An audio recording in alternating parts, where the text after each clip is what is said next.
Latest take আপডেটে আপনাদের সবাইকে স্বাগতম। আপনারা দেখছেন ডিটেক ইউটিউব চ্যানেল। সাবস্ক্রাইব করুন ডিটেক ইউটিউব চ্যানেলকে এবং নোটিফিকেশন অন করুন এই টাইপের ভিডিও সবার আগে পাওয়ার জন্য। তো আজকে সর্বপ্রথম যে নিউজ সেটা হলো OnePlus 6T অফিসিয়ালি লঞ্চ হয়ে গেছে। তো OnePlus 6 একটা পপুলার ডিভাইস ছিল, তো সেই সাথে OnePlus 6T-ও আশা করি পপুলার হবে, কিন্তু OnePlus 6T এর দামটা একটু বেশি। OnePlus 6T-তে আছে আন্ডার ডিসপ্লে ফিঙ্গারপ্রিন্ট, তারপর অটো ড্রপ নস। তো এই টাইপের বেশ কিছু জিনিস নিয়ে নতুন ডিভাইসটি আইছে। ক্যামেরায় হালকা পাতলা ইমপ্রুভমেন্ট, কিন্তু ওভারঅল যে ফোনের প্রসেসর, র্যাম এগুলো মোটামুটি সেম রয়েছে, ঠিক আছে। তো বাংলাদেশে OnePlus কোম্পানি তত একটা ব্যবহৃত হয় না, কারণ যে দামে OnePlus এই দেশে কিনতে পাওয়া যায় সেই দামে স্যামসাং অথবা অন্যান্য ব্র্যান্ডের ফোনগুলো খুব ভালোভাবে পাওয়া যায়।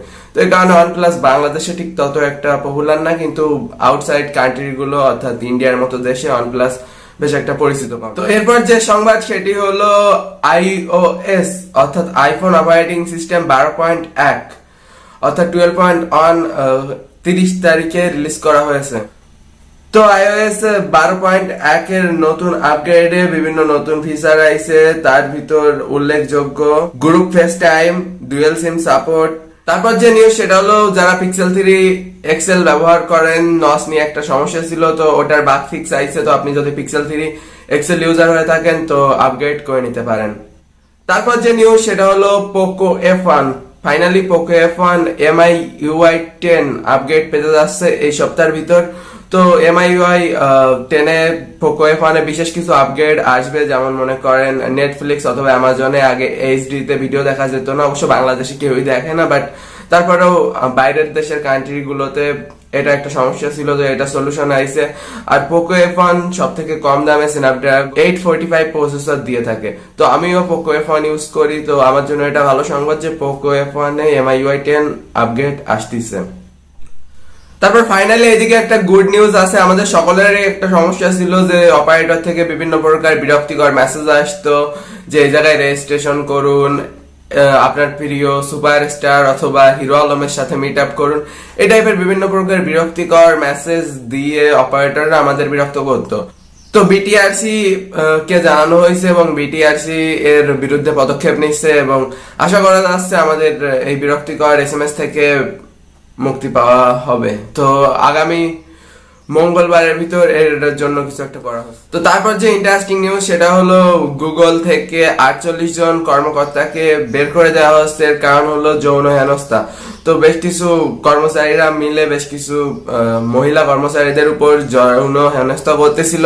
তো এর বিরুদ্ধে গুগলের সিইও সুন্দর পিচাই একটা পদক্ষেপ নিছে, এবং 3-4 জনের মতো সিনিয়র কর্মকর্তাও এর ভিতর জড়িত ছিল, কিন্তু কিছু করার নেই। তারপরেও আইন সবার জন্য সমান, তো এই জন্য সুন্দর পিচাই সমাধান করতেছে। আগামী 1 নভেম্বর অর্থাৎ 1 নভেম্বর থেকে গ্রামীণ ফোনের সাথে মিলে আইফোন XS এবং XS Max অর্থাৎ আজ পর্যন্ত সর্বসেরা যে আইফোন গুলো সেগুলো বাজারে আসতেছে। তো বাংলাদেশে অত টাকা দিয়ে জানি না কে আইফোন কিনবে। দাম তো কমসে কম 2 লাখের কম হবে না, অর্থাৎ 1,80,000 2 লাখ এরকম দামেই পাওয়া যাবে। তো আমার মনে হয় না 1,80,000 অথবা 2 লাখ টাকা দিয়ে আইফোন কেনা যুক্তিসম্মত, কিন্তু তারপরেও বাংলাদেশে আসতেছে আইফোন অফিসিয়ালি গ্রামীণ ফোনের হাত ধরে। তো আপনারা চাইলে চেক আউট করতে পারেন, আর বেশি টাকা থাকলে কিনতে পারেন। তো তারপর যে নিউজ সেটা হলো ই পুলিশিং। তো কম বেশি আমরা সবাই জানি যে বাস্তবে পুলিশ থাকে, আবার ইন্টারনেটও পুলিশ আছে, অর্থাৎ এই পুলিশ ভার্চুয়ালি কাজ করে। অর্থাৎ যেমন আমাদের সামনে যদি কোনো ক্রাইম হয় তো তখন কেস করা, অথবা পুলিশ যদি ঘটনাস্থলে আসে তো তখন তার বিরুদ্ধে তদন্ত করে। ঠিক তেমন বাংলাদেশেও ই পুলিশ নামে একটা কমিউনিটি আছে। তো সেই জায়গা থেকে সঠিকভাবে সেবা পাওয়া যাচ্ছে না এরকম বলে গ্রাহকরা দাবি করতেছে। বিভিন্ন প্রকার সাইবার ক্রাইম বাংলাদেশে দিন দিন বাড়তেছে, আর ই পুলিশে যথেষ্ট পরিমাণ লোক আছে, কিন্তু তারপরেও সকলে সঠিক সেবা পাচ্ছে না এরকম করে নিউজে বলা হয়েছে। তো আমি এই ব্যাপারে শিওর না, কিন্তু তারপরেও এটা বলা হয়েছে। তো আপনাদের জানাবো। এদিকে আরেকটা ইন্টারেস্টিং নিউজ, সেটা হলো বাংলাদেশে মোবাইল অপারেটরদের নোটিশ জানানো হয়েছে বেআইনি যে সমস্ত ব্যাপার ঘটতেছে সেগুলোর বিরুদ্ধে আরো তৎপর হতে, এবং তাছাড়া তারা যে সমস্ত ইলিগাল ভাবে সিম গুলো নিবন্ধন করাচ্ছে, এবং তাছাড়া যে সব ধরনের ক্রাইম হচ্ছে অনলাইনে সাইবার বুলিং এর মতো। তো অনেকে সাইবার বুলিং সম্পর্কে জানেন না। সাইবার বুলিং বলতে সাধারণত এটাকে বোঝায় যে কেউ মনে করেন কোনো সিম কার্ড নিজের নামে রেজিস্টার না করে উল্টোপাল্টা ভাবে নিয়ে অন্য কাউকে ফোন করে থ্রেট দিচ্ছে, এটাকেই সাধারণত সাইবার বুলিং বলে, অথবা কারো নামে বাজে অথবা খারাপ সংবাদ ছড়াচ্ছে, এই ধরনের ব্যাপারকে সাইবার বুলিং বলে। তো এর বিরুদ্ধে বাংলাদেশ সরকার কঠোর ব্যবস্থা নিতে যাচ্ছে। বাংলাদেশে যে মোবাইল অপারেটর গুলো ছিল তাদের নোটিশ জানানো হয়েছে। তো গাইস, এইগুলোই ছিল মোটামুটি আজকের নিউজ। আর এই ভিডিওটি যদি ভালো লেগে থাকে অবশ্যই লাইক দিবেন, এই চ্যানেলে সাবস্ক্রাইব করুন। আমি লেটেস্ট টেকনোলজি এবং বিভিন্ন প্রকার লেটেস্ট টেক আপডেট আপনাদের দিতে থাকবো। এবং তাছাড়া আমাদের আরো চ্যানেল রয়েছে, ডিসক্রিপশন দেখতে পারেন। দেবর্ষী নামে একটি চ্যানেল আছে যেখানে আমরা ইথিক্যাল হ্যাকিং এবং সাইবার সিকিউরিটি শেখাই। তাছাড়া ডিসক্রিপশনে দেখেন, আপনি যদি সাইবার সিকিউরিটি এবং ইথিক্যাল হ্যাকিং সম্পর্কে জানতে চান অথবা ইথিক্যাল হ্যাকিং শিখতে চান তো অবশ্যই শিখতে পারবেন।